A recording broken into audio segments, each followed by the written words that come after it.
આવેલી છું અમારા ખેતરે વરસાદના ટાઈમે. હમણાં થોડો વરસાદ બી પડતો જ છે અને મેં છે ને તમને અમારું ખેતરનું લોકેશન બતાવવા કેવું લાગે છે તમે મને કહેજો. પછી જો આ નીલગીરી દેખાય ને એ થોડી નીલગીરી દેખાય જશે તમને બતાવું. આ નીલગીરી ત્યાં સુધી છે અને આ ગાય બાંધેલી છે એ પણ અમારી જ છે અને અમારી સિસ્ટર છે અને આ અમારી છે. આ ખેતર જ છે જો આજુબાજુ આસપાસમાં કોઈ બી એવું ઘર નહીં મળે. ખેતર છે અમારું. આ અમારા દાદાએ બનાવેલું છે. વરસાદ એવું આવે તો અહીંયા રહેવાનું ને બસ આટલું અહીંયા છે. હા આટલું બતાવી દીધું અને અમારું છે ને ખેતરમાં થોડુંક બતાવી દઉં કે શું છે અમારા ખેતરમાં. તો હમણાં તો જોઈએ છે ને બહુ દિવસ પછી આજે આવી અમારા ખેતરે તો પણ આવી નથી. નસીબ અહીંયા સુધી ખેંચી લાવ્યું ને બીજી જગ્યાએ ગયેલી પણ રિક્ષો છે ને અડધે રસ્તેથી જ વળી ગયેલો એટલે અમારા ખેતર બાજુથી જ રસ્તો જતો હતો ઘરે જવાનો એટલે મેં આ સાઈડે આવેલી છું. તો તમને અમારું ખેતરનું લોકેશન બતાવી દઉં.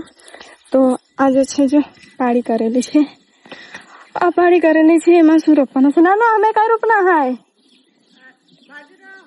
અરે મેં પેલા વિડીયોમાં કહેતી હતી કે અમારા આ જે પાળી કરેલી છે ને એ જો ઉપરથી જો એમાં મેં મરચા રોપવાના છે એવું કહેતી હતી પણ મરચા બીજી જગ્યાએ રોપી દીધા.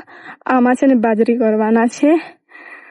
ઓ જો કેટલું સરસ છે. મેં ઘણા દિવસથી આજે આવી આ દાંતરડા જો એ કરેલા છે ઝાડ પર, લીમડાના ઝાડ પર. મેં ત્યાં શહેરમાં રહેતી છું ત્યારે કેવું સારું લોકેશન શક્તિવાળો અને જે મેન છે તે તો અમારા ખેતર જ છે લોકેશન. અમારી મોટર પાસે પેલી મોટર જો ત્યાં મોટર છે ત્યાંથી પાણી અહીંયા ભરતા છે પીપળામાં.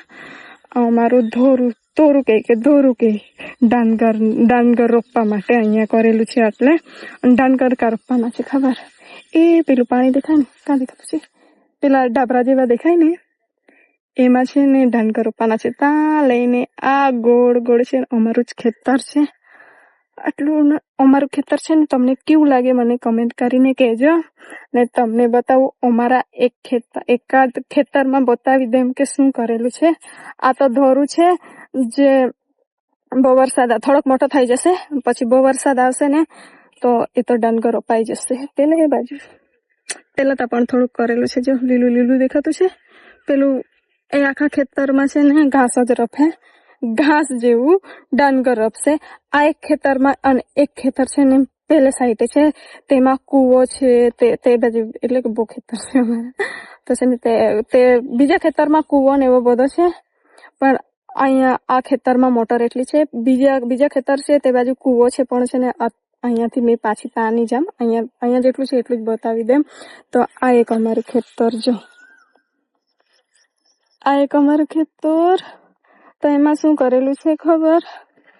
જો મકાઈ કરેલી છે. મકાઈ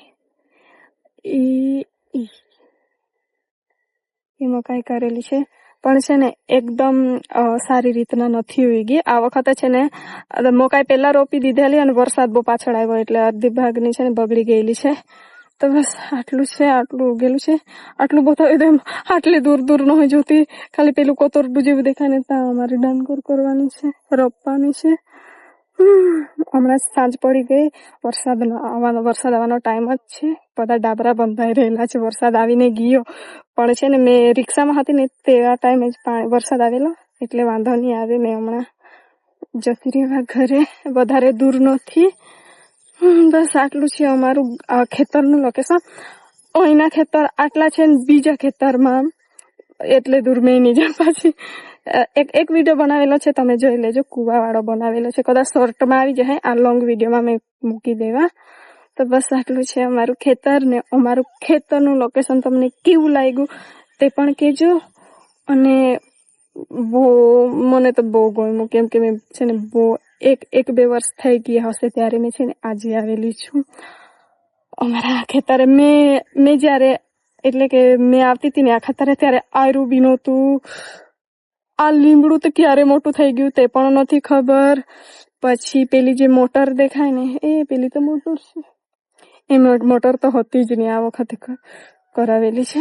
અને આ ગાયો દેખાય ને ગાયો બી નહોતી એટલે મને છે ને થોડુંક કેટલું સરસ લાગે મને કે અમારું આટલું બધું થઈ ગયું. મને જોવાનું બી મળી ગયું. એમ પણ મેં શહેરમાંથી ઘરે આવતી હતી ને તો ખાલી ઘરે રેમ, ઘરેથી પાછી જતી રેમ, બસ 1-2 દાડા રહીને જતી રહેતી હતી. ખેતરે તે આવતી નહોતી. આજે ખેતર પણ આવી ગઈ, વિડીયો બી બનાવી લીધો. અને તમને છે ને મારો વિડીયો કેવો લાગ્યો મને કમેન્ટ કરીને કહેજો. અમારી આ ઝોપડી કેવી લાગી તમને તે બી કહેજો. તો ઝોપડી નથી બતાવી તો મેં તમને ઝોપડી બતાવી દઉં. એ ઝોપડીમાં મારી સિસ્ટર છે. સિસ્ટર એટલી દાદા તો પેલે આ બાજુ છે ને એ સાઈડ ડાંગર રોપતા છે, ત્યાં ગયેલા છે મારા દાદા. ત્યાં સુધી છે ને મારી દાદાની તમને ઝોપડી બતાવી દઉં ખેતરની કેવી છે. આટલી નાની છે. અહીંયા ખાટલું છે, આ ખાવાનું ઘરેથી લાવે. અહીંયા ઊંઘતા છે મારા દાદા. પેલા લીંબુ બધા મારા દાદાનો બધો સામાન અહીંયા છે. જો ખુરશી બી છે. મારા દાદાની ઝોપડી તમને કેવી લાગી? ઉમરી નાની વાછરડા. બસ આટલું છે. મેં બહુ થાકી ગઈ એટલે વિડીયોને મેં છે ને અહીંયા સુધી જ રાખું, કેમ કે છે ને મેં ખેતર આવવાની નહોતી, નસીબ અહીંયા સુધી લાવેલી છે એટલે મેં કેમ વિડીયો બી બની જાય. મેં બહુ થાકી ગઈ કેમ કે એટલે દૂરથી મેં ચાલતી આવી. એટલે હમણાં મને ઘરે જવું પડશે કેમ કે હજુ તો છે ને વરસાદ આવી ગયો ને તમારા બધા જ ડોક્યુમેન્ટ એવા છે બેગમાં, બધા પલ્લાઈ જાય. વરસાદ નથી ત્યાં સુધી મેં જલ્દી જતી રહી. પેલી મારી સિસ્ટર ક્યાં જતી છે? નાના હાય કરી દે નહીં કરતી, શરમાતી છે. બસ આટલું જ આજનો વ્લોગ, આટલો જ. અને છે ને બીજી વાર હવે ક્યારે વ્લોગ આવશે તેની ખબર. તો મારા વ્લોગ તમને કેવો લાગ્યો તે પણ કહેજો, અને મારી ઝોપડી કેવી લાગી તે પણ કમેન્ટ કરીને કહેજો. અને હમણાં છે ને બધાને ટાટા બાય બાય. અને હવે બીજા વ્લોગ સાથે મળશું. આ વિડીયો અહીંયા સુધી જ રાખીએ.